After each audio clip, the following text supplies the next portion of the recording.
I know about fear. The fear that people might not accept you because of your pain or your disability. The fear of falling and wondering if anybody will be around to help you. I want to do an episode here on communication strategy that deals with how powerful good communications can be when you are authentic. I know the shame, because people can say some of the ugliest things when you're disabled.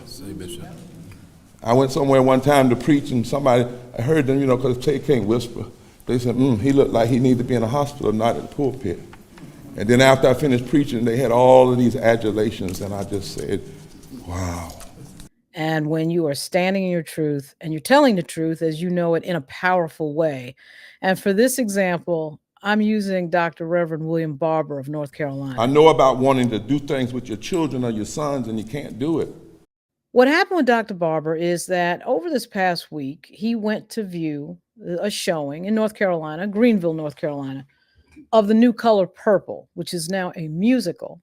He went to the movie theater with his 90-year-old mother. They summoned the officers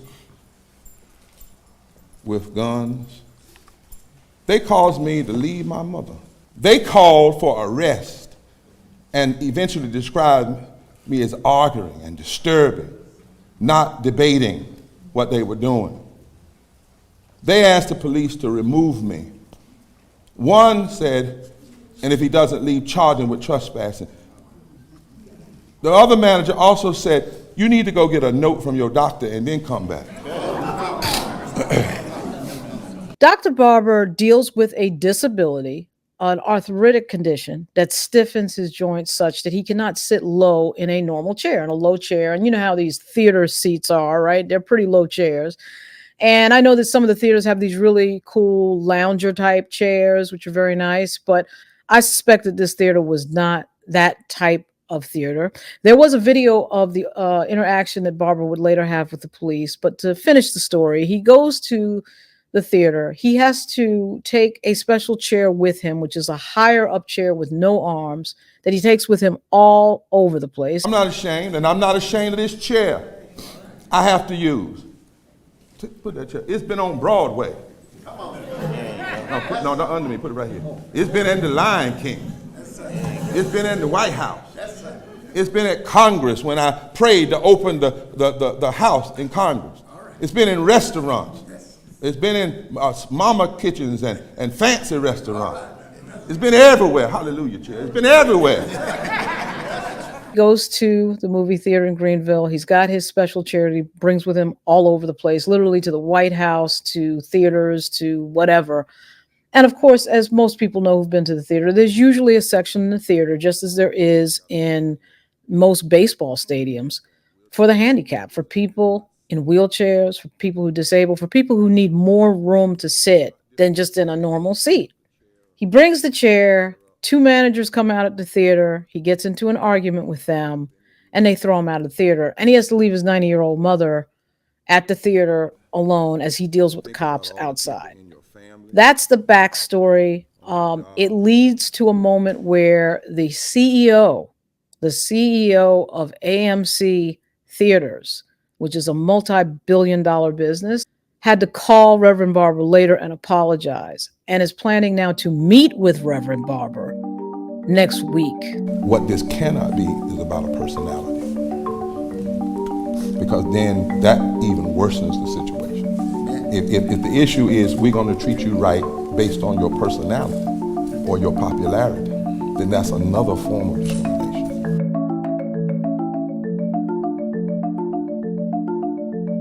Barber had a press conference on December 29, and to say his communication skills were effective would be an understatement. On the day after Christmas, 2 days after I had heard from my mother about how blessed she had been at the church, St. John Church of Christ, and her new pastor, Russell Wilkins, and how she was so blessed, I took my 90-year-old mother to see the new color Purple. This type of communications is extremely powerful and extremely, extremely effective. God has made it clear to us in the scriptures in Psalm 18 that the real hope for a new world is when the stones that the builders reject become the chief cornerstone. At one point during the press conference on December 29, he welcomed up to the stage with him folks who were in the room who were dealing with a disability. You want to talk about powerful moments to have in a press conference. So, of course, there's this wide shot of everybody in the room who has a disability. So what he's doing with this communications is he's not just making, of course, this about himself, which a lot of people tend to do in the era of communications that we live in, because social media, I think, really drives a certain narcissism of sort of, let's always be talking about ourselves all the time. He's not doing that. He's using the moment to empower other people and put a big spotlight on an issue that hundreds of thousands of people in this country deal with, which is disabilities, whether they be temporary or permanent. I've suffered from a form of arthritis that's a rare, but one of the most dangerous forms, debilitating forms, called ankylosing spondylitis. Most of you in here, I've never talked to you about it. All you just see me doing is pushing on through. I walk now with 2 canes. I have to carry a high chair with me everywhere I go because my hip is fused, part of my neck and spine, and I cannot bend to sit in a low chair nor rise from a low position. And whenever you see me, I have assistance, and many times what I'll do with the stack chair is get to the edge of the sidewalk so my feet are lower so the lift is not so high, but the pain is still extraordinary. Ankylosing is a hard arthritic disease, no cure. 30 years I've battled it since I was 18. And because I've dealt with it, I have some understanding about pain, because from 1993 to 2005, the disease put me in the hospital for a long period of time. I had only been preaching at Greenville Christian Church for 30 days. So he not only talks about the fact that he was thrown out of the theater and they called the cops on him, he weaves in who he is and where he has come from as a person and as a pastor. Yes, I'm not a celebrity. I'm a servant. That's how I was raised. Amen. My daddy raised me like that. So he's weaving in and out of that and connecting it with the bigger cause of people around the country who are dealing with disabilities. It doesn't get any more powerful than that type of messaging, because it's generous. It's not just about you. And yeah, it is about him. It's about something that happened to him, but he's turning the moment into something a lot bigger. And that has a ton of power behind it. We went to enjoy the music, and the story of that movie of triumph over adversity.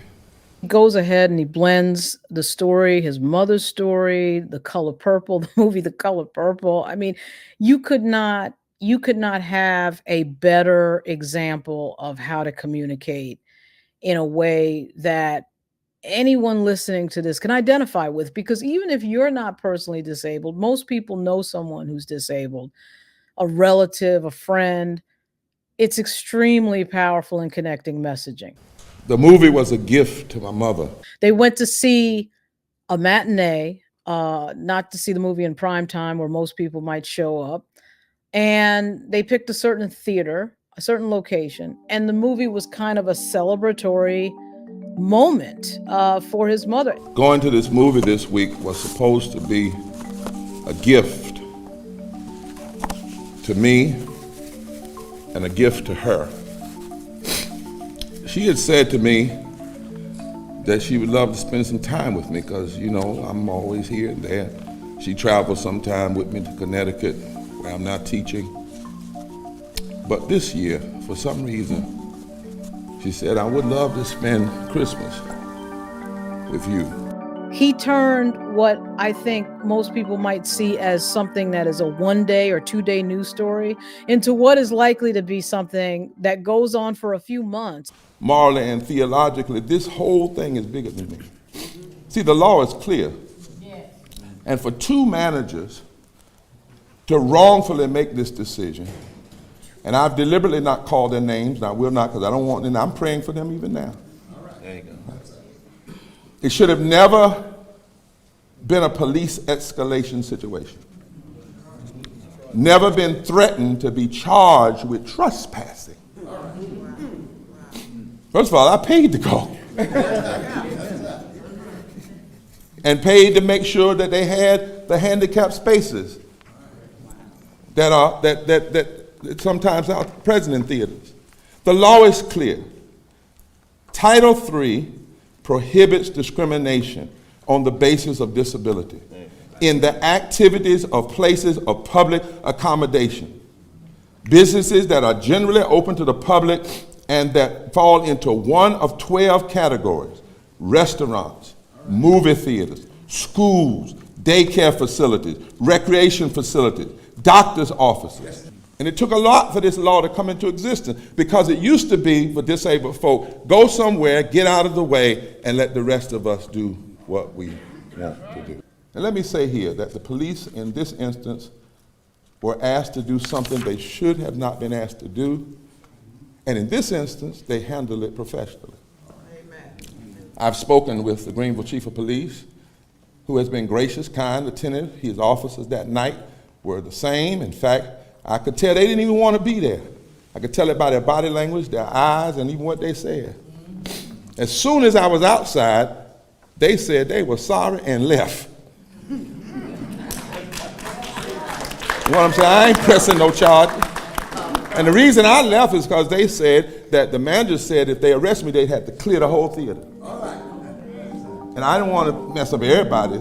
For those of you that don't know Dr.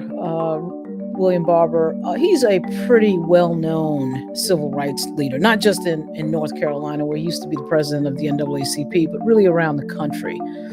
He is really a person to me that takes sort of the place in a way, not that anybody could take his place, but he says very similar things to what John Lewis, the late legendary John Lewis, used to say about collective political energy and action, and everybody coming together to fight poverty and issues that disproportionately impact the middle class in this country. So he's gained a huge reputation for being somebody who is a really powerful voice on a lot of economic issues. This should have never happened. And it doesn't matter if it happened, if it was black on white, black on black, Asian on Asian, Latino on Latina. I learned a long time ago, wrong is just wrong. Yes. Huh? And you cannot be morally inconsistent. It was a king of comms, king of communications moment. And I will say that very rarely do you see it perfectly executed. You're going to see more of this too, because next week he's going to have the CEO of AMC visiting him in a conversation in person in North Carolina. And for that, I anoint Dr. Reverend Barber, the king of communications in this moment. This is an amazing thing. And we'll see what happens next. Good luck.